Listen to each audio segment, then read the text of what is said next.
नमस्कार विद्यार्थी मित्रांनो. आज आपण भारताच्या भूगोलामधील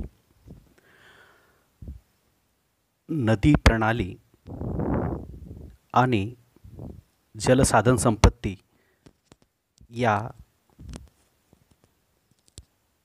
विषयाला आपण सुरुवात करत आहोत. तर भारत नदी प्रणाली यामध्ये सर्वप्रथम नदी प्रणाली म्हणजे काय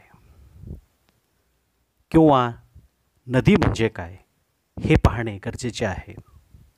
नदी म्हणजे भूपृष्ठावर वाहणारी अशी जलधारा किंवा जलप्रवाह ज्याची निर्मिती झरा, हिमनदीचा शेवट म्हणजे हिमनदी ज्या ठिकाणी वितळून पुढे जाते, जलप्रवाह निर्माण होतो, तिथून नदीची निर्मिती होते, किंवा पर्जन्यवृष्टीमुळे एकत्रित झालेले पाणी खोलगट भागातून वाहत पुढे जाते, त्याला आपण नदी म्हणतो. नदीचा विकास हा क्रमबद्धपणे होतो. सर्वप्रथम पर्जन्यवृष्टी होते. पर्जन्यवृष्टी झाल्यानंतर भूपृष्ठावर पावसाचे पाणी एकत्रितरित्या उताराला अनुसरून वाहत जाते. त्यातून पुढे लांब अशा नाल्याची निर्मिती होते. हळूहळू नाल्याचे रूपांतर ओहळामध्ये होते. असे अनेक ओहळ एकत्र येऊन नदीची निर्मिती होते. आणि ही जी नदी आहे, या नदीच्या निर्मितीमध्ये पर्जन्यवृष्टी, हिमनदी, भूमिगत पाणी, भूपृष्ठाचा उतार, खडकाची संरचना आणि हवामान या सर्व घटकाचा नदीच्या स्वरूपावर परिणाम होतो.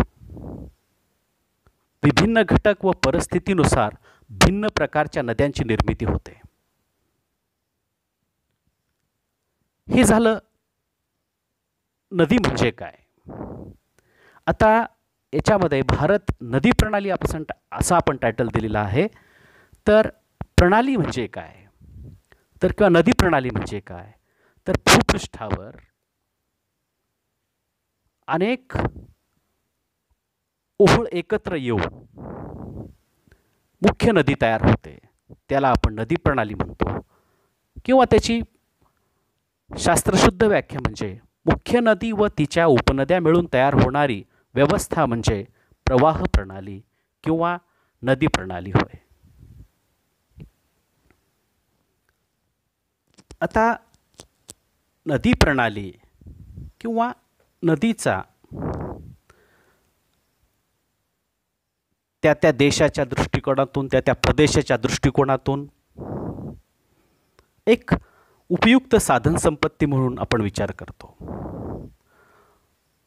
प्रत्येक तज्ञ या नदी प्रणालीचा किंवा नदीचा वेगवेगळ्या दृष्टिकोनातून अभ्यास करतो. योजनाकार असेल तो वेगळ्या पद्धतीनं नदीच्या पाण्याचं नियोजन कसं करता येईल हा विचार करतो. अर्थशास्त्रज्ञ या नदीच्या पाण्याचा पैशामध्ये कसं रूपांतर करता येईल याचा विचार करतो. भूगोलकार नदीच्या मुखापासून उगमापासून मुखापर्यंत काय क्रिया नदी करते याचा विचार करतो. जलतज्ञ असा विचार करतात की नदी वाहते तर या पाण्याचा काय काय उपयोग करता येईल. अशा पद्धतीने विशेष तज्ञ आपापल्या पद्धतीने नदीचा विचार करतात. तर नदीचे जे फायदे आहेत, जलसिंचनासाठी, उद्योगधंद्यासाठी पाणी, घरगुती पाणी, जलविद्युत निर्मितीसाठी नदीचं महत्त्व आहे. त्याचबरोबर नद्यांनी आपल्या दोन्हीही बाजूला सुपीक असा मैदानी प्रदेश तयार केलेला आहे.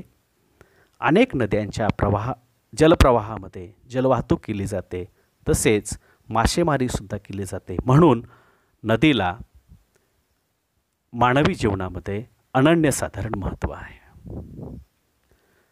आता भारतीय नदी प्रणालीचा विचार करत असताना नदी प्रणालीची 3 विभागामध्ये विभागणी आपण करतो. त्यामध्ये पहिली विभागणी आहे ती म्हणजे पाणलोट क्षेत्राचा आकार. दुसरा भाग आहे नदीचे उगमस्थान, जे नद्या कुठं उगम पावल्या यावरून आपण नद्याची विभागणी करतो. आणि तिसरी विभागणी आहे ती म्हणजे समुद्राला मिळणाऱ्या नद्या. आपल्या भारतातून वाहणाऱ्या नद्या, काही नद्या अरबी समुद्राला मिळतात आणि काही नद्या बंगालच्या उपसागराला मिळतात.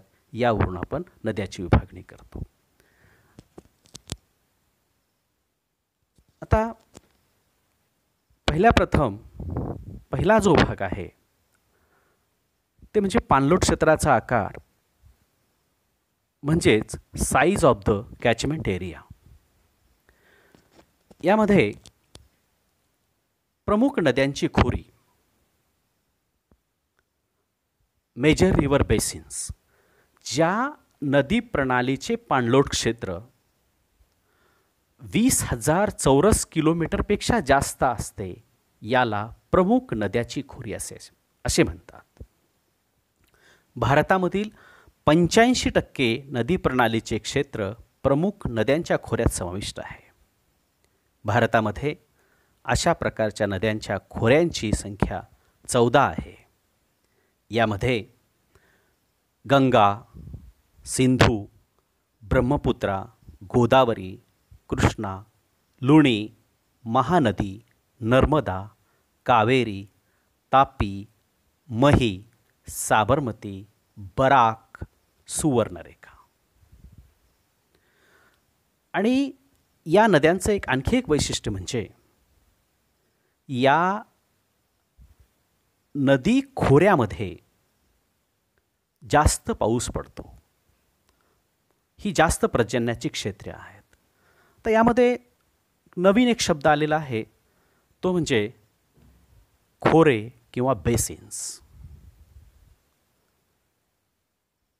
आता बेसिन म्हणजे काय, तर नदीला पाण्याचा थेंबन थेंब ज्या प्रदेशातून उपलब्ध होतो त्या प्रदेशाला आपण खोरे असे म्हणतो. दुसरा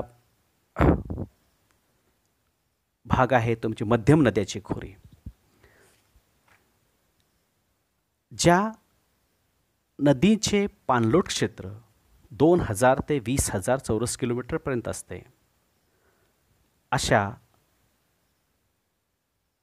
नदी खोऱ्यांना मध्यम नद्यांची खोरी असं आपण म्हणतो. मध्यम नद्यांची खोरी भारतामध्ये 44 इतकी आहेत. या खोऱ्यात मध्यम स्वरूपाचे पर्जन्य पडते. सर्वसाधारणपणे 100 चौरस किलोमीटर क्षेत्रामध्ये 45 दशलक्ष घनमीटर पाणी या भागामध्ये प्राप्त होते. तिसरा भाग आहे तो म्हणजे लघु नद्याची खोरी. या नद्याचे पाणलोट क्षेत्र 2,000 चौरस किलोमीटर आहे.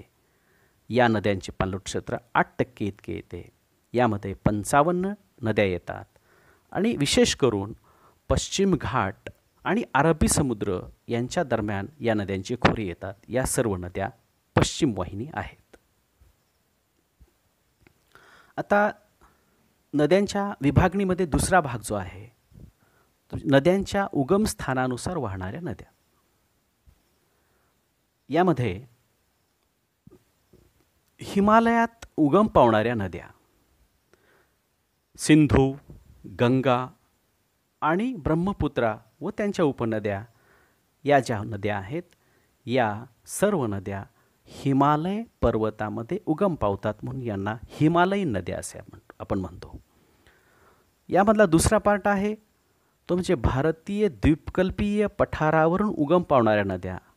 यामध्ये महानदी, नर्मदा, तापी, गोदावरी, कृष्णा, कावेरी या नद्यांचा समावेश होतो.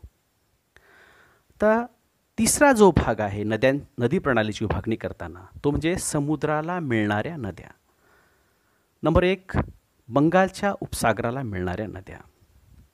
यामध्ये 77% नदी प्रणाली यामध्ये येते. गंगा, ब्रह्मपुत्रा, कावेरी, गोदावरी, कृष्णा, महानदी, पेन्नार या सर्व नद्या बंगालच्या उपसागराला जाऊन मिळतात.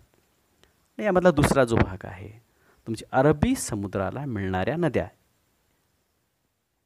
ह्या 23% नद्या यामध्ये समाविष्ट होतात. सिंधू, नर्मदा, तापी, साबरमती, मही आणि पश्चिम घाटातून पश्चिम वाहिनी नद्यांचा यामध्ये समावेश होतो.